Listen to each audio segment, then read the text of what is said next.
Seigneur, ta parole est grande, elle demeure à jamais. Ta parole est infaillible, rien ne peut la supprimer. Bienvenue à vous, chers téléspectateurs, ainsi qu'à tous nos téléspectateurs dans le monde entier, dans un nouvel épisode de notre émission quotidienne d'études Toute la Bible, dans laquelle nous présentons une étude complète de tous les livres de la Bible, de la Genèse à l'Apocalypse. Nous sommes toujours dans le livre du Deutéronome, qui est le 5e livre de l'Ancien Testament et le dernier des 5 livres de Moïse. Nous en sommes au chapitre 22 et 23. Dans l'épisode dernier, nous étions au chapitre 21 et nous avons rencontré 5 lois qui parlent toutes de la personne du Christ et de l'œuvre du Christ. Aujourd'hui, nous allons étudier les chapitres 22 et 23 du livre du Deutéronome. Préparez votre Bible, suivez-nous pendant l'étude, prenez des notes, envoyez-nous vos questions. Vos questions seront les bienvenues, que ce soit sur le livre du Deutéronome ou sur n'importe quelle autre partie de la Bible. Permettez-moi au début de l'épisode d'accueillir notre invité que nous sommes honorés d'avoir avec nous, le Dr Issam Ezzat. Bienvenue, Dr Issam. Frère Ayad. Bienvenue à nos invités, soyez les bienvenus. Dr Issam, nous nous retrouvons au chapitre 22 avec plusieurs lois. Oui, c'est vrai. Je vais lire les versets de 1 à 4, puis revenir vers vous avec une question. Si tu vois le bœuf ou la brebis de ton frère en train d'errer, tu ne les ignoreras pas, tu les ramèneras à ton frère.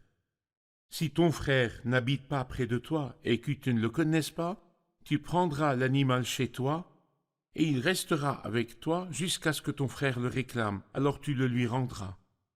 Le verset 3, tu feras de même pour son âne, pour son vêtement, pour tout objet qu'il aurait perdu et que tu trouverais. Tu n'as pas le droit de les ignorer. Tu vois l'âne ou le bœuf de ton frère tomber sur le chemin, tu ne l'ignoreras pas, tu l'aideras à le relever. Ces lois étaient censées être exécutées littéralement dans l'Ancien Testament pour protéger les biens et les intérêts de nos frères. Je vais vous interroger sur l'aspect spirituel qui nous concerne à l'heure actuelle. Comment protéger les droits de nos frères et comment veiller aux intérêts de nos frères? Allez-y. Il y a 2 parties. L'une liée à la négligence, car moi-même peux perdre quelque chose. Mais il se peut qu'on ne soit pas responsable de ce qui est perdu. Il a perdu ses vêtements, mais quelle que soit sa perte.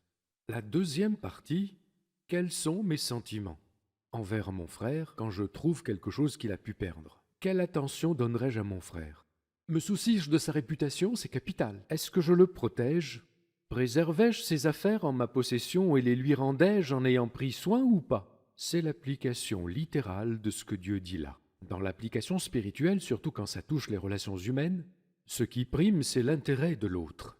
Avoir des sentiments de compassion, les uns envers les autres, et c'est spirituellement fort. Permettez-moi d'être plus précis et de vous poser une question sur cette partie.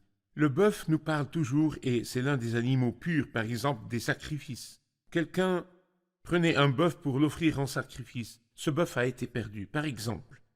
Et puis, j'ai spirituellement vu l'un de mes frères qui allait à la réunion pour offrir un sacrifice. Au fil des mois et des années, il n'arrêtait pas d'offrir des sacrifices, des joies, des chants et des prières. Mais cela fait un moment que je le vois rompre, s'absenter.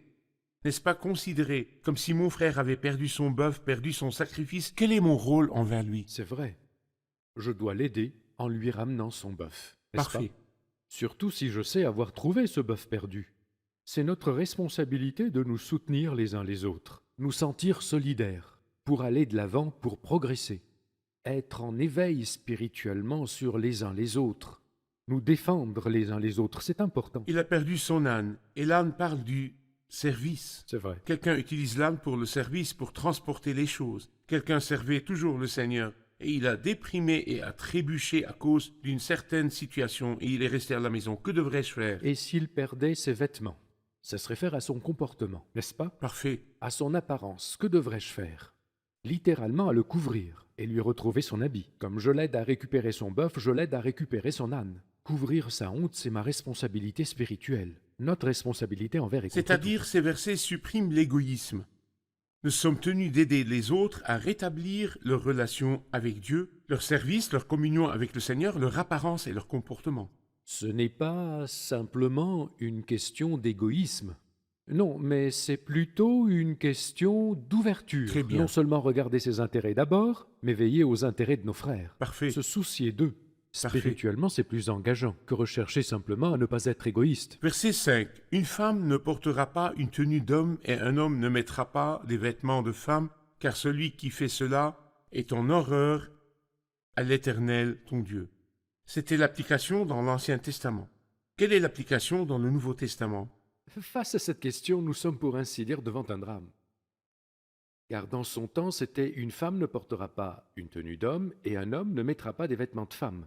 De nos jours, nous dépassons l'extérieur pour quelque chose de plus dévastateur. Changement de sexe. Oui, en fait, c'est le refus de l'ordre divin dans la vie.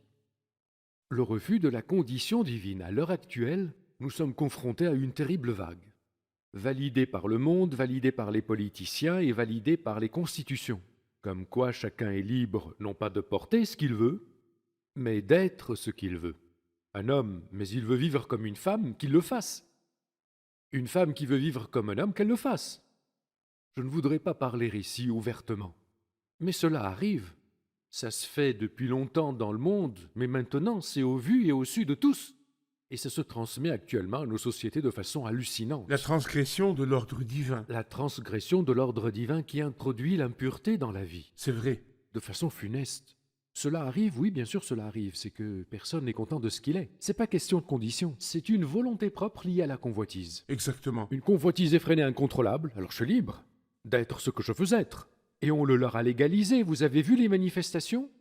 Les homosexuels à l'étranger ont arrêté de se manifester parce qu'ils ont tous leurs droits. Récemment, une décision a été prise en France, il n'y a pas très longtemps de cela, comme quoi quiconque fait allusion, même de loin, sur le plus petit des médias sociaux, par une quelconque parole qui pourrait offenser un homosexuel, pourrait être condamné jusqu'à 2 ans de prison et payer une amende de 27 000 €.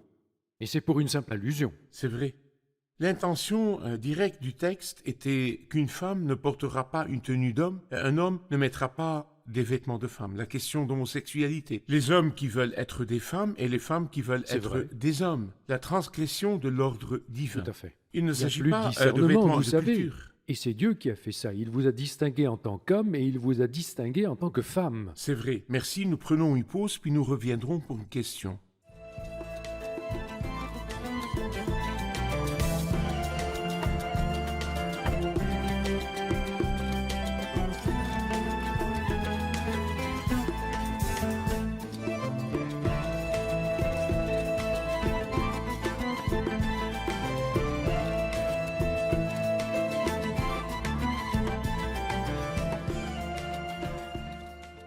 Au verset 8 du chapitre 22, « Si tu construis une maison neuve, tu feras une balustrade autour de ton toit afin de ne pas charger ta maison de sang, dans le cas où quelqu'un en tomberait. » Quelle est la signification spirituelle de faire une balustrade autour du toit? À vous, docteur Issam. Responsabilité et vigilance. Il y a très souvent des choses simples que nous considérons simples, dont nous ne nous soucions pas de leur caractère naturel, mais qui aboutissent à de vraies tragédies. Que dit-il ici? Si tu ne fais pas cela, dans le cas où quelqu'un en tomberait, il y a donc risque potentiel, voyez la grave responsabilité, et ça implique aussi, faut le dire, les parents. Dans leur foyer, les parents sont-ils responsables de Nous construire parlons une maintenant balustrade? spirituellement. Oui, la question est sur le sens spirituel. Les parents sont-ils responsables de faire une balustrade autour du toit de leur maison? La réponse est oui. Pour empêcher les enfants de tomber. Pour empêcher leurs enfants de tomber. Qu'est-ce que cette balustrade? La séparation. Comment éduquer leurs enfants et enraciner au plus profond de leur être que nous sommes un peuple céleste, une race différente. Notre éthique et nos pratiques sont différentes de celles du monde. Nos habitudes sont différentes et nous sommes différents. Comment l'enseigner aux enfants par le comportement correct des parents? Voilà toute la question. Est-ce que les enfants seuls ont besoin d'une balustrade autour du toit ou même les parents ont Quand besoin il a de dit ça? quelqu'un en tomberait, il n'a pas spécifié ni âge ni taille. Et David, Actuellement, qu'en est-il de David, docteur Issam? N'était-il pas j'allais sur le juste toit? le mentionner. Et oui, David a négligé son toit. Et ainsi il a fait toutes ces choses honteuses. David sur le toit aperçut une femme et convoita et commit un adultère et tua. Spirituellement, c'est comme s'il n'y avait pas de balustrade autour du toit. Responsabilité. Une Grave responsabilité. responsabilité envers lui-même et envers les autres. Et je pense qu'à l'heure actuelle, la négligence a augmenté. Et surtout la justification. On veut être et faire comme tous les autres. Regardez ce que les autres regardent. Et ce qui est proposé aujourd'hui est complètement différent de celui d'autrefois. Actuellement, le péché est abondamment proposé. Affreusement. C'est pour cela que ceux qui en veulent peuvent facilement en prendre. S'il n'y a pas de clarté sur les choses à faire et ne pas faire dans la vie des adultes, et qu'ils en soient imprégnés, encore tout petit, quelqu'un en tomberait. Et pas qu'une personne, tout le monde tombera de ce toit, sans balustrade. Parfait. Les versets de 13 jusqu'à la fin du chapitre parlent de deux idées. La première idée, ne pas jouer avec le mariage. La deuxième idée, ne pas jouer avec le sexe Avec en la dehors pureté. du mariage. Et cette partie, bien qu'elle soit délicate pour certains, nous devons néanmoins dire ce que dit la parole de Dieu. Que nous dit la Bible sur le mariage? Comment le mariage est-il honoré et sacré? À vous. Voyez-vous ces péchés? Leur châtiment à chaque fois, c'est la mort. Ou la lapidation. C'est-à-dire, pas de châtiment facile. Bien sûr en général. Et ça révèle la gravité de la chose. C'est-à-dire, la souillure dans la relation conjugale. C'est-à-dire l'impureté. Et même rajouter le manque de chasteté émotionnelle. Ils s'appartiennent l'un à l'autre. Si l'un ou l'autre s'abandonne simplement à ses sentiments, il y a maintenant encore d'autres arguments qu'on introduit. Ce n'est qu'une amitié. Ce n'est qu'un chatting. Et ça commence ainsi, voyez-vous.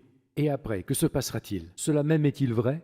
Le fait de me réjouir et de savourer une relation avec quelqu'un d'autre, et même à prendre plaisir Même si à ce n'est écouter cette que voix, du bavardage en ligne. même du chatting. Cela est un manquement à la chasteté émotionnelle entre deux.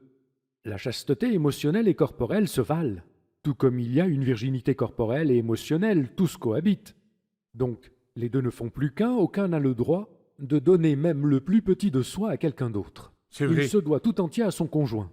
Et là, les paroles sont bien claires, que cette calamité n'est pas chose nouvelle, mais actuellement, à cause des médias qui ont créé des émois, chez les grands et les petits, a augmenté les soifs émotionnelles. Ainsi donc, le légitime ne suffit plus pour beaucoup, disons pour les athées. Mais même les croyants, malheureusement, qui ne sont pas comblés dans leur relation à Dieu, nourrissent maintenant beaucoup de désirs émotionnels que la relation régulière ne contente plus.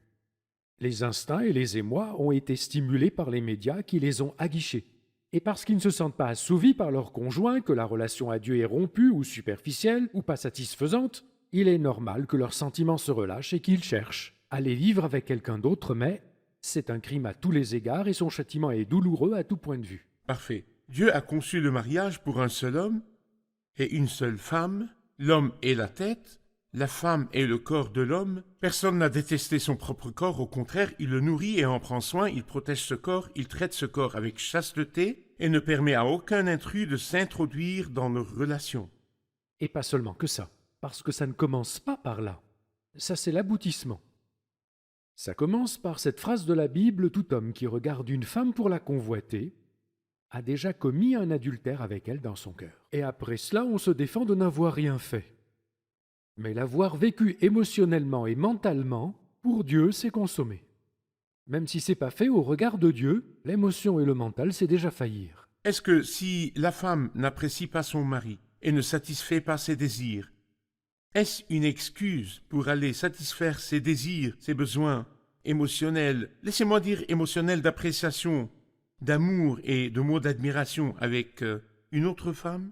Particulièrement, ce sujet n'a pas d'excuse. Aucune négligence, quelles que soient les raisons de cette négligence, quelle que soit sa nature, ne justifie qu'un homme trompe sa femme. Et le contraire est aussi vrai, et je dis cela avec une grande tristesse. Pourquoi?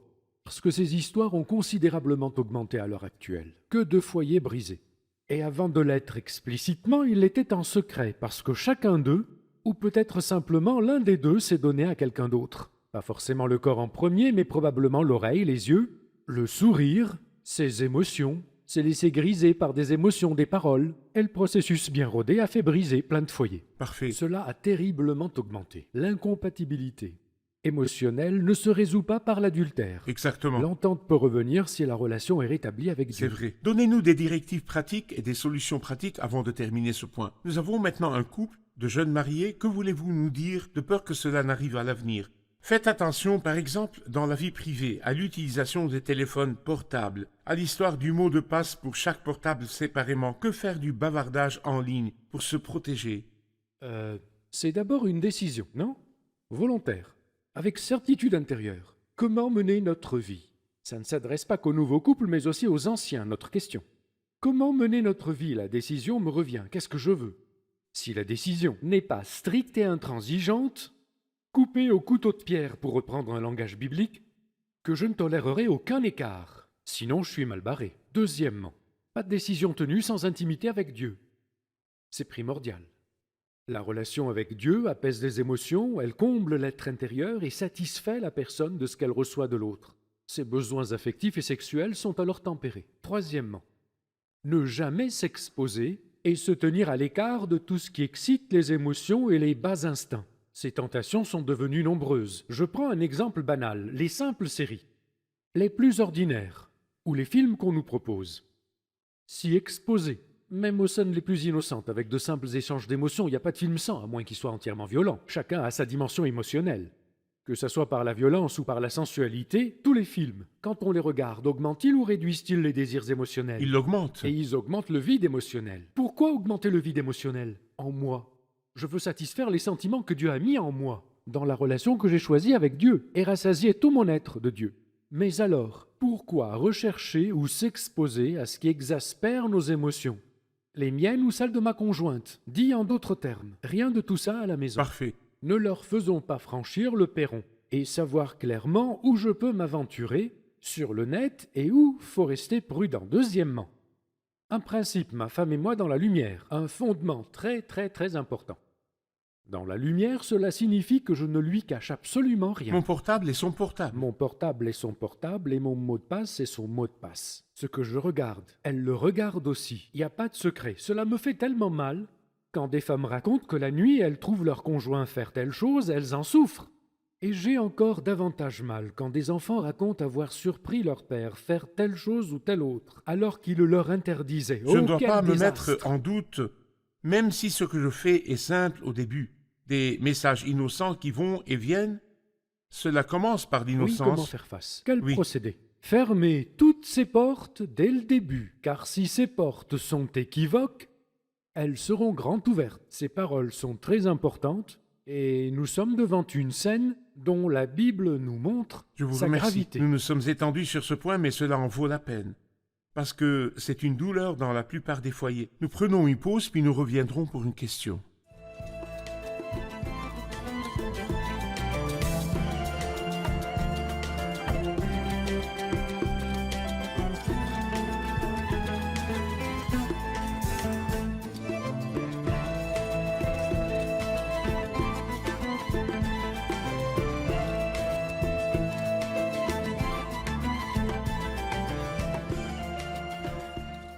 Dans le chapitre 23, nous lisons sur des gens interdits d'entrer dans l'assemblée de l'Éternel. J'ai une question. Si Dieu aime tout le monde et accepte tout le monde, quelle est la faute de ces gens? À vous, Dr. Issam. Rejoindre l'assemblée de l'Éternel est chose importante, car la sainteté de la personne détermine la sainteté de toute la communauté. Et pour rejoindre l'assemblée de l'Éternel, il doit demeurer dans une ambiance de sainteté. Là, il parle des pratiques des peuples. Les autres peuples faisaient ces choses, surtout avec les esclaves, car il s'agit d'esclaves castrés ici, donc de grande valeur, et les familles castraient leurs enfants pour qu'ils travaillent comme esclaves et recevoir une grosse somme d'argent. L'adultère avec ceux qui travaillaient chez eux était connu de tous et considéré comme normal, et ces pratiques païennes étaient donc présentes. Et Dieu voulait leur dire que la communauté de la famille de Dieu était complètement différente de ce qui est autorisé dans les autres sociétés. L'eunuque n'a pas sa place, le difforme n'a pas sa place. Mais cela n'a rien à voir avec l'acceptation de Dieu de l'individu en tant que personne et en tant qu'être. Quand il a dit « Venez à moi, vous tous qui êtes fatigués », c'est une autre histoire. Mais même l'individu qui vient avec un handicap, supposons un handicap moral, Quand il viendra, ce défaut sera réparé dans sa relation avec Dieu parce qu'il sera parfait en Christ.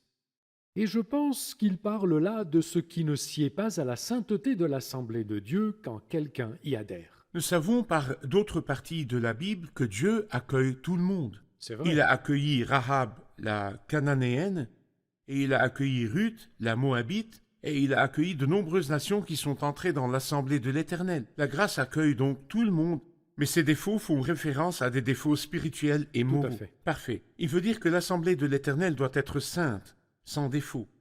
Les versets de 9 à 14 parlent des abominations qui sont dans le camp, qui devaient être éliminées afin que le camp soit pur pour le Seigneur. Permettez-moi de lire quelques versets et de revenir vers vous avec une question. Lorsque tu partiras en campagne contre tes ennemis, garde-toi de toute chose mauvaise. S'il y a chez toi un homme qui ne soit pas pur suite à une souillure nocturne, il sortira du camp et n'y rentrera pas. Sur le soir, il se lavera dans l'eau, et après le coucher du soleil, il pourra rentrer au camp. Tu auras un endroit prévu à l'extérieur du camp, et c'est là, dehors, que tu iras pour tes besoins. Dans ton équipement, tu auras un outil dont tu te serviras pour faire un creux et recouvrir tes excréments quand tu voudras aller dehors. En effet, l'Éternel, ton Dieu, marche au milieu de ton camp pour te protéger et te livrer des ennemis. Ton camp devra donc être saint afin que l'Éternel ne voie rien d'impur chez toi et qu'il ne se détourne pas de toi. La nécessité de la sainteté du camp, même la poussière du camp, C'est vrai. même la terre du camp, Mais il dit aussi que les excréments de l'homme, parce qu'elles sont de l'homme, tout comme il parlait avant cela de toute personne qui avait un écoulement, comme dans le livre des Nombres, sont impures. La personne qui avait un écoulement devait être isolée hors du camp, renvoyée et ne pas être vue. Et là, il dit que ces excréments de l'homme, de la nature de l'homme, souillent le il camp. devait être recouvert. Tout à fait, car l'Éternel est présent dans le lieu. Et l'Éternel vous défendra. Et c'est ce qu'il dit. Ton camp devra donc être saint afin que l'Éternel ne voie rien d'impur chez toi et qu'il ne se détourne pas de toi, c'est-à-dire que Dieu ne sera plus présent. Parfait. Parce que le Seigneur veille ou le Seigneur se soucie de la sainteté des personnes. Surtout dans les guerres qui sont le domaine qui a le plus besoin de sainteté parce qu'il dit lorsque tu partiras en campagne contre tes ennemis, particulièrement garde-toi. Bon, entre parenthèses, dans la guerre spirituelle, nous devons être saints afin de triompher. Le peuple d'Israël était dans un état de corruption et il est allé faire la guerre, l'arche lui a été enlevée et Ichabod, la gloire est bannie. Le danger d'entrer dans une guerre spirituelle sans juger sa nature humaine, sans se juger soi-même, en gardant des relations, des convoitises et des impuretés, quel est son danger? Entrer dans une guerre spirituelle sans sainteté, ça veut dire que le Seigneur n'est pas là. Le sentiment de sa présence n'est pas là. Paul, dans Éphésiens 6, cite parmi les armes importantes la cuirasse de justice. Notre conscience qui ne nous condamne pas. Si notre conscience nous condamne, comment demander la présence de notre Dieu? Et comment triompher dans une guerre spirituelle? La guerre spirituelle signifie je veux plaire à Dieu et vaincre les ennemis. Mais j'ai peu d'estime pour Dieu, mon sens de Dieu n'existe pas, ma conscience me condamne à cause d'une faute dans ma relation à Dieu. Comment irais-je donc à cette guerre comme ça? Si j'avais eu l'injustice en vue, je te prie Seigneur, ne me laisse pas perdre dans cette guerre. Si j'avais eu l'injustice en vue dans mon cœur, le Seigneur ne m'aurait pas exaucé. Je sens Dieu, il est là dans ma guerre et tout cela confirme que c'est une défaite. Parfait, La conscience qui condamne amène la défaite. c'est vrai.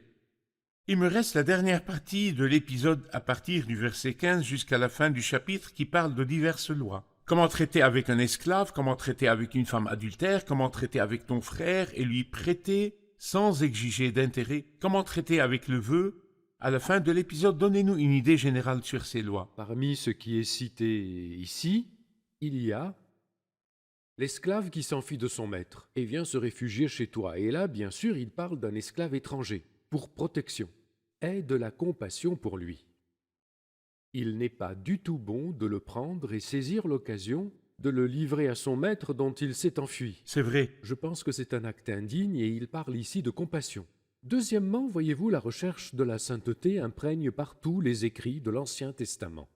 Et il dit « Il n'y aura aucune prostituée parmi les filles d'Israël, ni aucun prostitué parmi les fils d'Israël. Tu n'apporteras pas dans la maison de l'Éternel ton Dieu pour l'accomplissement d'un vœu le salaire d'une prostituée ou le prix d'un chien. En effet, l'un et l'autre sont en horreur à l'Éternel ton Dieu. » Là aussi, il dit comment dans un lieu saint des personnes puissent être si mauvaises. Quand il dit « tu n'apporteras pas le salaire d'une prostituée », c'est connu, il parle des femmes, et le prix d'un chien, ça s'adresse aux hommes prostitués, qui sont payés pour pratiquer ces impuretés, malheureusement. Le Seigneur veut voir la sainteté dans les relations de son Le peuple Seigneur veut voir et dans son peuple- comportement, même dans ses revenus. Tout à fait. Ici, il y a plusieurs choses. La compassion pour l'étranger, la sainteté, la compassion du frère. Parfait. Tu n'exigeras de ton frère aucun intérêt. Une loi qu'il pourrait exiger de l'étranger, dit-il, mais pas de ton frère, afin que l'Éternel ton Dieu te bénisse en tout ce que tu entreprendras. Le vœu, et on en a déjà beaucoup parlé ici, le vœu est requis. Parfait. Le vœu est contraignant. Ce n'est pas à prendre à la légère. Conclure un accord avec Dieu, c'est aussi le respecter. Merci, nous sommes arrivés à la fin de l'épisode, révisons-le avec nos invités. Qu'avons-nous appris aujourd'hui?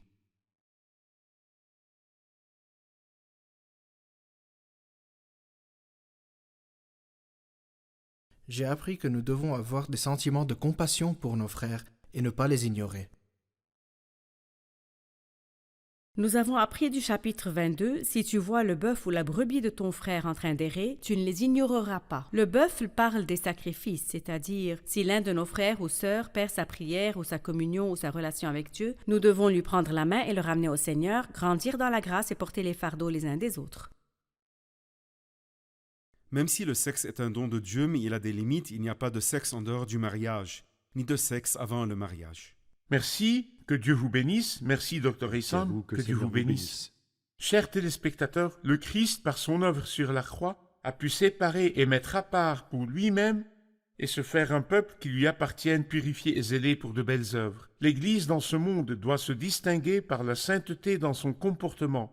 Ses paroles et ses actes, comme tous les croyants, sont des saints. En Christ, nous devons observer la sainteté dans le comportement, la sainteté dans les paroles, la sainteté dans les relations. Nous devons observer la sainteté dans la vie conjugale.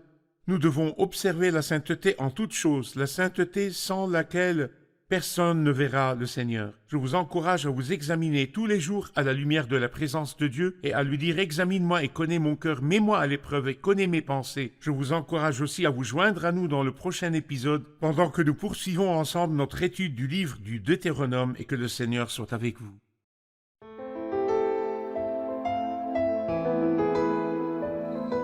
Seigneur, ta parole est grande, elle demeure à jamais.